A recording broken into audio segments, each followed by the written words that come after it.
តួនាទីរបស់ស្វាមីក្នុងជីវិតអាពាហ៍ពិពាហ៍គឺជាអ្វីសួស្តីបងប្អូនទាំងអស់គ្នាថ្ងៃនេះយើងមកនិយាយអំពីសំណួរមួយដែលបរិសុទ្ធជាច្រើនប្រហែលជាធ្លាប់សួរខ្លួនឯងថាក្នុងជីវិតអាពាហ៍ពិពាហ៍តើស្វាមីគួរធ្វើអ្វីមនុស្សមួយចំនួនគិតថាស្វាមីគឺជាអ្នករកលុយអ្នកសម្រេចចិត្តឬជាអ្នកបញ្ជាគ្រួសារប៉ុន្តែតាមពិតទៅតួនាទីរបស់ស្វាមីមិនមែនមានន័យថាខ្ញុំជាមេដូច្នេះអ្នកត្រូវស្ដាប់ខ្ញុំនោះទេការធ្វើជាស្វាមីល្អគឺជាការទទួលខុសត្រូវក្នុងការស្រឡាញ់ការពារគាំទ្រនិងបង្កើតសុវត្ថិភាពសម្រាប់គ្រួសារស្វាមីគួរធ្វើឲ្យភរិយាមានអារម្មណ៍ថាមើលខ្ញុំមិននៅម្នាក់ឯងទេប្តីរបស់ខ្ញុំនៅជាមួយខ្ញុំគាត់មិនបោះបង់ខ្ញុំទេហើយគាត់នឹងឈរនៅក្បែរខ្ញុំនៅពេលមានបញ្ហានេះហើយជាចំណុចសំខាន់ស្វាមីមិនត្រឹមតែត្រូវការរកប្រាក់សម្រាប់គ្រួសារទេគាត់ក៏ត្រូវការផ្ដល់សុវត្ថិភាពផ្លូវចិត្តផងដែរ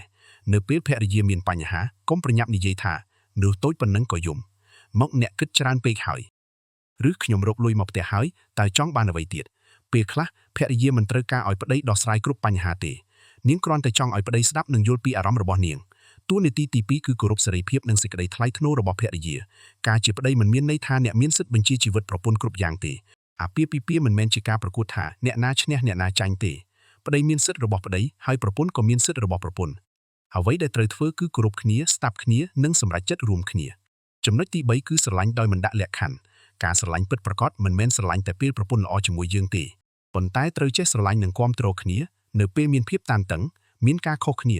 ឬមានថ្ងៃដែលម្នាក់ក្នុងចំណោមអ្នកទាំងពីរមិនល្អឥតខ្ចោះប្តីល្អមិនមែនជាបុរសដែលមិនដែលខឹងទេប៉ុន្តែគាត់ជាបុរសដែលចេះគ្រប់គ្រងអារម្មណ៍របស់ខ្លួនមិនយកកំហឹងមកបំផ្លាញប្រពន្ធនិងកូន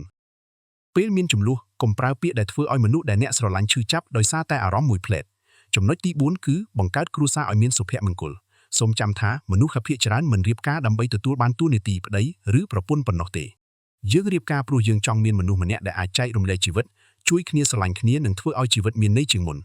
ដូច្នេះស្វាមីគួរសួរខ្លួនឯងរាល់ថ្ងៃថាតើថ្ងៃនេះខ្ញុំបានធ្វើអ្វីមួយដើម្បីឲ្យប្រពន្ធខ្ញុំមានអារម្មណ៍ថាគាត់ត្រូវបានស្រឡាញ់វាអាចជារឿងតូចៗប៉ុណ្ណោះមកការសួរថ្ងៃនេះអ្នកហត់ទេមកការជួយមើលកូនការជួយការងារផ្ទះឱកាសអោបប្រពន្ធឱកាសនិយាយថាអរគុណឬគ្រាន់តែអង្គុយស្ដាប់នាងដោយមិនកាន់ទូរស័ព្ទរឿងតូចៗទាំងនេះអាចបង្កើតអាពាហ៍ពិពាហ៍ដ៏រឹងមាំបានហើយមានចំណុចមួយទៀតដែលសំខាន់ណាស់ប្តីត្រូវរៀនគ្រប់គ្រងខ្លួនឯង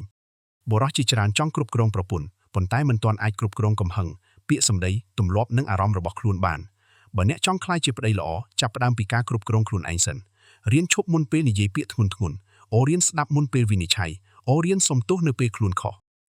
ហើយរៀននិយាយថាយើងដោះស្រាយបញ្ហានេះជាមួយគ្នាជំនួសឲ្យនេះជាកំហុសរបស់អ្នកបងប្អូនទាំងអស់គ្នាអាពាហ៍ពិពាហ៍ល្អមិនមែនជាអាពាហ៍ពិពាហ៍ដែលមិនដែលមានបញ្ហាទេវាគឺជាអាពាហ៍ពិពាហ៍ដែលប្តីនិងប្រពន្ធមិនបោះបង់គ្នានៅពេលមានបញ្ហាដូច្នេះបើអ្នកជាស្វាមីសូមកុំសួរតែថាប្រពន្ធខ្ញុំគួរធ្វើអ្វីសម្រាប់ខ្ញុំ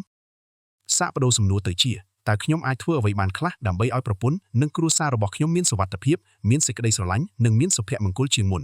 ព្រោះស្វាមីពិតប្រាកដមិនមែនជាអ្នកដែលមានអំណាចជាងគេក្នុងផ្ទះទេ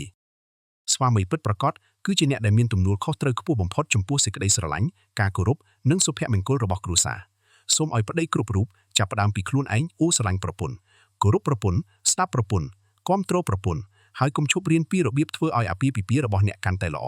អាពាហ៍ពិពាហ៍មិនត្រូវការមនុស្សល្អឥតខ្ចោះទេវាត្រូវការមនុស្សពីរនាក់ដែលព្រមរៀនសម្របសម្រួលនិងស្រឡាញ់គ្នារាល់ថ្ងៃ